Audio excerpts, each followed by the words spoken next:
BJP में शामिल होने के बाद गौरव वल्लभ ने मुंसिफ टीवी से बात करते हुए कहा कि मुल्क को साल 2047 तक तरक्की याफ्ता बनाने में वो अपना किरदार अदा करेंगे। करने के लिए हैं गौरव वल्लभ जी। हाल ही में बीजेपी को ज्वाइन किया है। गौरव जी, क्या वजह रही कि कांग्रेस को छोड़ के इतने लंबे समय से आप कांग्रेस से जुड़े रहे, अब कांग्रेस को छोड़ के आप बीजेपी में शामिल हुए? देखिए, मैंने अपनी प्रेस वार्ता में भी 3 बातें कही कि मैं सुबह शाम बैठकर सनातन को गालियां नहीं दे सकता। मेरे संस्कार और मेरा धर्म और मेरे माता पिता की शिक्षा मुझे ये अलाउ नहीं करती है।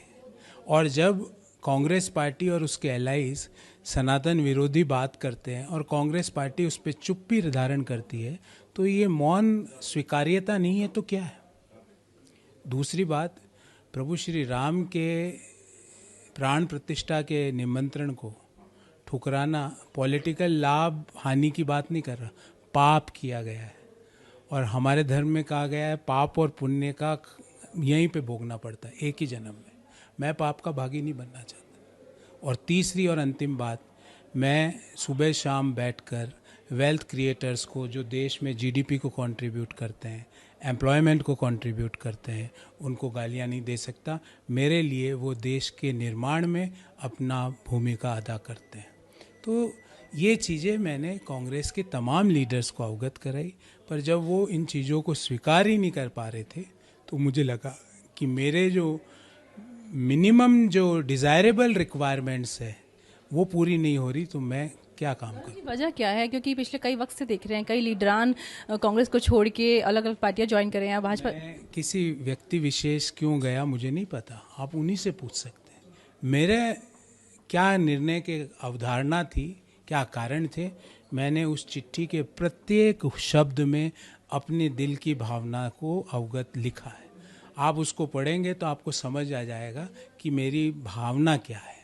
अगर वो भावना मेरी है, वो कांग्रेस पार्टी उस भावना को, उस आइडिया के ऊपर हिट मार रही थी, जो मुझे स्वीकार्य नहीं था। एक और सवाल पूछना चाहूंगी कि आपने अपनी प्रेस कॉन्फ्रेंस में बताया कि नीतियों से, भाजपा की नीतियों से आपने प्रभावित होकर आपने भाजपा को ज्वाइन किया।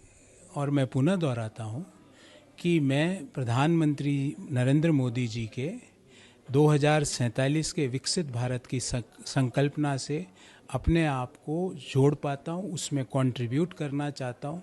और अगर आप पूछें कि भारतीय जनता पार्टी की कौन सी आर्थिक नीति आपको सबसे ज़्यादा अट्रैक्ट कर रही, तो मैं कहूँगा 2047 डेवलप्ड नेशन। अगर हमने वो मुकाम हासिल कर लिया तो 2047 तक आप तो शायद इतनी वृद्ध नहीं होगी, पर मैं तो वृद्ध हो जाऊंगा।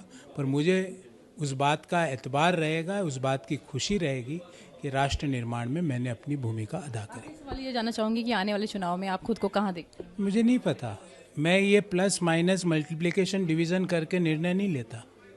मैं अपने आइडिया से, अपने दिल से निर्णय लेता हूँ।